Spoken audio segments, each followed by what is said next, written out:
जोहार। मैं कृष्णा कुमार आपका स्टूडेंट सर्कल रांची में स्वागत करता हूं। और आज के इस एपिसोड में हम लोग बात करेंगे झारखंड की एक प्रमुख जनजाति मुंडा जनजाति के बारे में। मुंडा जनजाति जनसंख्या के दृष्टिकोण से अगर देखेंगे तो झारखंड की तीसरी सबसे बड़ी जनजाति है। मुंडा जनजाति का अगर भौगोलिक विस्तार देखें तो यह जनजाति झारखंड, बिहार, उड़ीसा, मध्य प्रदेश, छत्तीसगढ़ एवं पश्चिम बंगाल में मुख्य रूप से निवास करती है। लेकिन अगर झारखंड की बात करें कि झारखंड में मुंडा जनजाति किन क्षेत्रों में ज़्यादा डोमिनेंट है, तो ये रांची, पलामू, लोहरदगा, हजारीबाग, गिरिडीह इत्यादि जो झारखंड के इलाके हैं। इसके साथ साथ सिंहभूम, पूर्वी और पश्चिम सिंहभूम दोनों ही जगह पर मुंडा जनजाति के लोग पाए जाते हैं।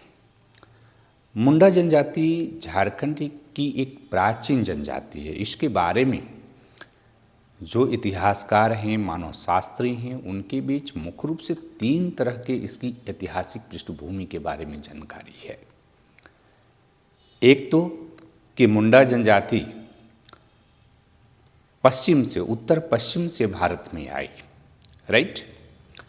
चूंकि जब मुंडा जो शब्द है, ये शब्द भी संस्कृत भाषा का है और प्रसिद्ध इतिहासकार रामशरण शर्मा ने इस बात पर फोकस डाला था कि जब आर्यन भारत में प्रवेश करते हैं तब मुंडा जनजाति के लोग उत्तर पश्चिम भारत में निवास करते थे, क्योंकि जो मुंडा जनजाति है ये ऑस्ट्रो एशियाटिक भाषा समूह की मुंडारी भाषा बोलती है। और ये जो मुंडारी भाषा है, मुंडारी भाषा के कुछ शब्द ऋग्वेद भी में मिलते हैं, क्योंकि एक प्रमुख शब्द जो है आर्यों की संस्कृति में गंगा, जो कि नदी के लिए यूज हुई है, ये मुंडारी भाषा का शब्द है। दूसरा कि जो मुंडा शब्द है, ये मुंडा शब्द अपने आप में मुंडारी भाषा का शब्द नहीं है, ये संस्कृत भाषा का शब्द है जिसका अर्थ होता है प्रधान या ग्राम प्रधान। मुंडा जनजाति के लोग स्वयं को मुंडारी भाषा में हुरोको बोलते हैं, जिसका अर्थ है मनुष्य। तो एक तो कुछ लोगों का कॉन्सेप्ट है कि उत्तर पश्चिम भारत से उत्तर प्रदेश आते हुए फिर ये झारखंड में प्रवेश करते हैं।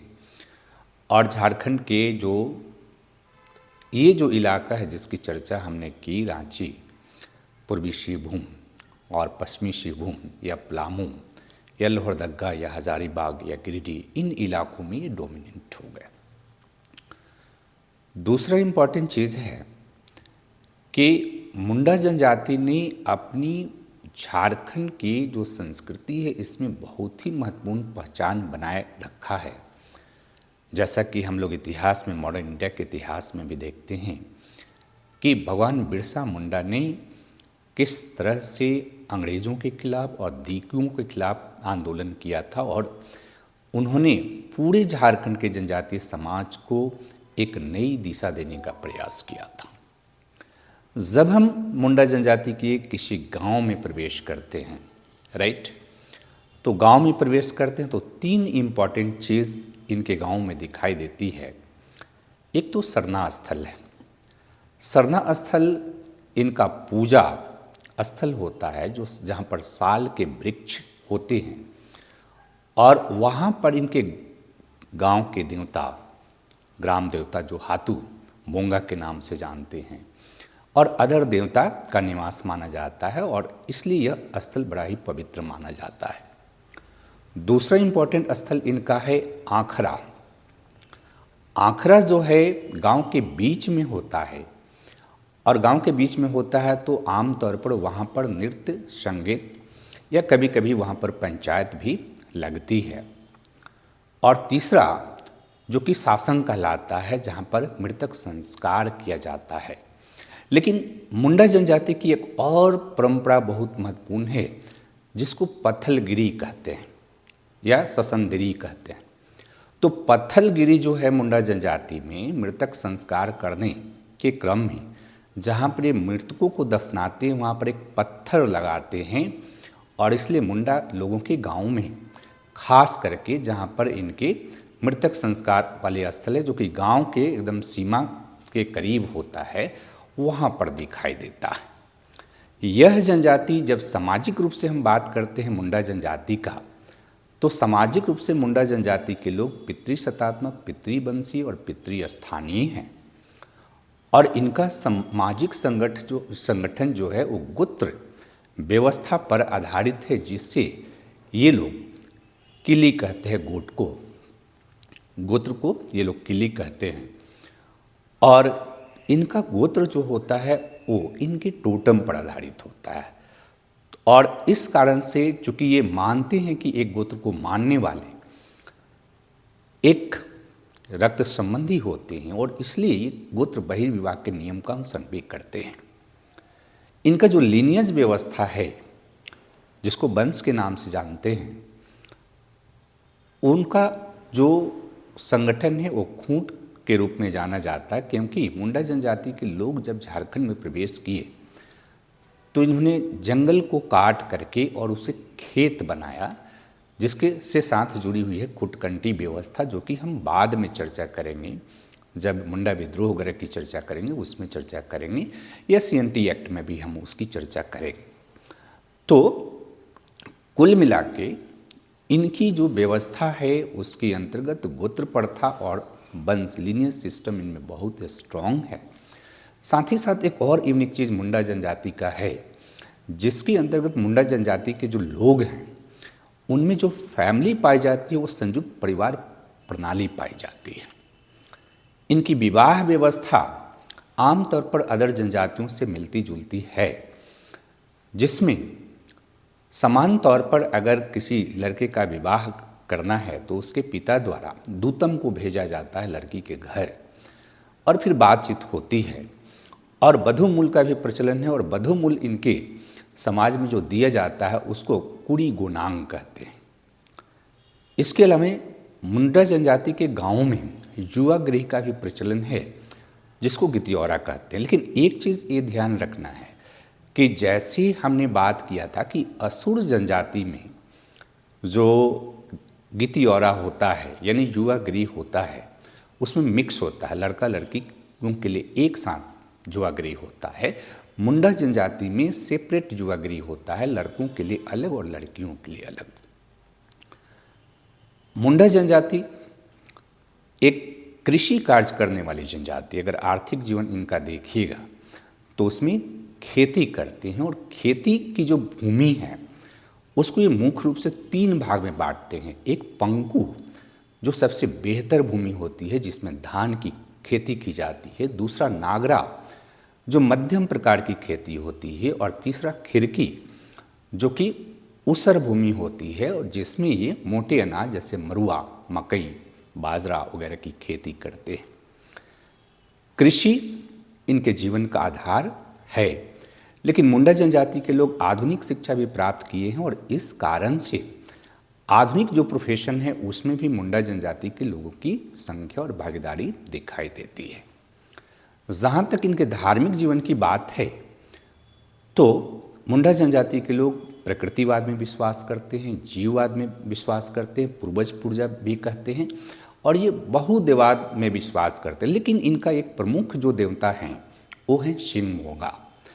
सिंहमोगा एक तरह से सूर्य की ये पूजा करते हैं, और सूर्य की पूजा जो करते हैं तो इनका मानना है कि सिंहमोगा जो है ही इस ब्रह्मांड का क्रिएशन किए हैं, ब्रह्मांड का क्रिएटर हैं।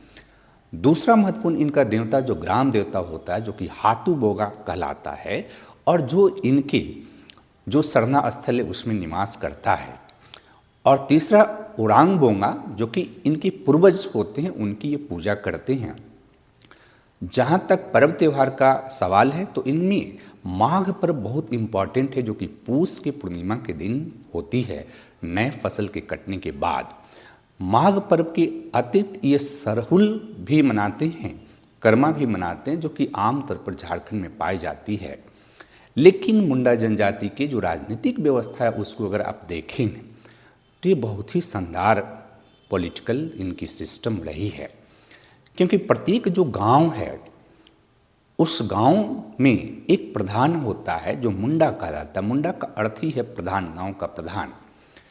और प्रधान को सहायता देने के लिए एक भंडारी होता है। भंडारी का काम क्या है कि गांव में संदेश को पहुंचाना, यानी गांव का जो प्रमुख मुंडा है, अगर वो कोई सूचना देता है तो उसकी सूचना को भंडारी गांव के लोगों में पहुंचाता है, या गांव से जो सूचना प्राप्त होती है उस सूचना को वह भंडारी जो है, जो मुंडा प्रधान है, उसके पास भेजता है।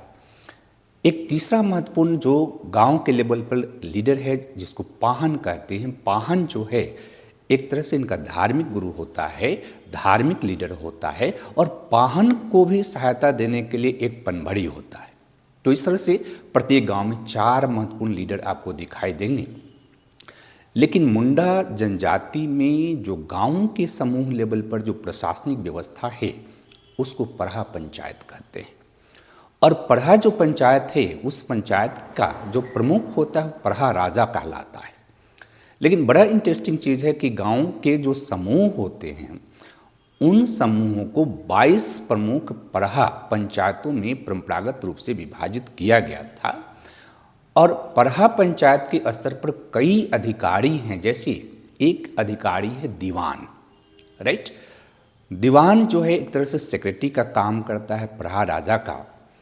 दूसरा लाल, लाल जो है रूल को लागू करने में सहायता देता है। तीसरा करताहा जो कि रिचुअल को परफॉर्म करता है।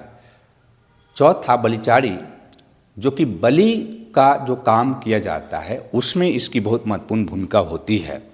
इसके अलावा सिपाही भी गांव में पाया जाता है। ठाकुर जो कि गांव की रक्षा का कार्य करता है। और घास कट्टा जो कि घास काटने का गांव में काम करता है, साफ सुथरा करने का काम करता है। यानी बहुत ही बेस्ट व्यवस्था इनमें दिखाई देती है। और पढ़ा पंचायत ये अलग अलग 22 जो पढ़ा है उसको मिला के मुंडा जनजाति में महासभा का गठन किया जाता है, जिसका प्रमुख महाराजा कहलाता है। और इस तरह से परंपरागत रूप में भी हम देखते हैं कि मुंडा जनजाति की जो प्रशासनिक व्यवस्था थी वो बड़ा ही सिस्टमेटिक थी, और उसके अनुसार ही इनके संस्कृति, धर्म, प्रथा, परंपरा, इनके रीति रिवाज और इनके सामाजिक व्यवहारों का संचालन किया जाता था। लेकिन हाल के वर्षों में पंचायती राज व्यवस्था इनमें लागू कर दी गई है, और पंचायती राज व्यवस्था के माध्यम से इनकी परंपरागत जो राजनीतिक प्रणाली है उसकी जगह एक नई राजनीतिक प्रणाली इनमें लागू की गई है। इस तरह से आप देखते हैं कि मुंडा जनजाति की जो संस्कृति है और इसकी जो व्यवस्था है, ये झारखंड की संस्कृति में एक महत्वपूर्ण आयाम हमें प्रदान करता है झारखंड को समझने में। और इस तरह से आप मुंडा जनजाति की संस्कृति को समझ सकते हैं। धन्यवाद।